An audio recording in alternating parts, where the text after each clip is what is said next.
Okay, so I was just coming across this um thing. I've seen it in a few other places too on California considering reparations for people who are the descendants of slaves.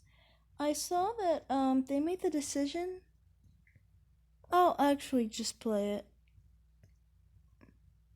For slavery will meet for a second day. KPIX5's Justin Andrews is live in the newsroom to explain who would be eligible. Lynn, the task force decided to base compensation on lineage rather than race. That decision was made in a 5-4 vote yesterday after spending much of the day in a gridlock. The 9-member task force says the decision has the best chance of surviving a legal challenge. Right now, the actual structure of the plan hasn't been decided. The group also hasn't decided what type of compensation, so they could recommend cash payments, but some reparation act. Yeah, I heard that basically, does that mean by lineage, basically, mostly white people would actually get reparations from this? Because if you think of it, white Americans, usually 1 out of 3, have African ancestry from slavery. So I was thinking, like, what they're saying with just going back to lineage rather than race would actually help a big portion of people, not just black people, but actually like white people who are like maybe 20% of the population. I've thought of this before. Usually when we think of the descendants of slavery, if you add the 13% of black people and the 20% of white people, because 1/3 of 60% is 20%, and white people are about 60% of the population, that would be 33% of the population. That would be a very high percentage of people getting reparations. I just think most people, wouldn't want to do that because would they want to agree to give that many people reparations? Most likely not. And is it even feasible to give 33% of the population reparations this late in the game? It really makes not much sense. I understand they're saying that there are disparities, but I'll let it run from here.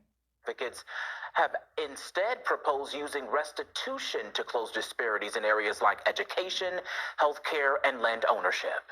There are very real problems today that need to be addressed, from whether we have police reform or housing reform or changes in the educational system. This is one step in the process. The panel still has plenty of work to do.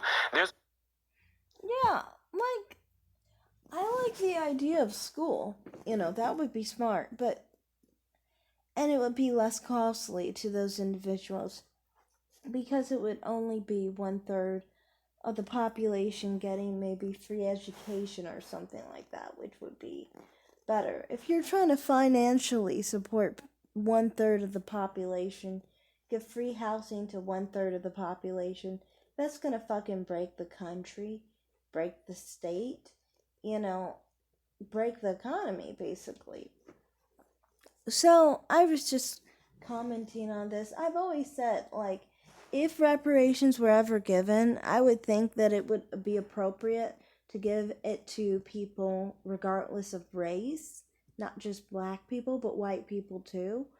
I think a lot of people want to use reparations, though, to start something as a divide between white and black people, even though white Americans and black Americans actually have slavery as a thing in our history that both of our families endured, And this is why white and black families generally are related to each other. This is why when you take like a DNA test on Ancestry DNA and so forth, you get family that's white because there's an overlap. People always act like black and white people are so far apart, but our histories are actually very similar because we were in the same country during the same time. So our history is going to be in common and we're going to overlap sometimes and there's going to be intermixing and so forth. So that's all I have to say in this video. Thanks for watching, everybody. Like and subscribe, and have a great day. Comment down below. Bye.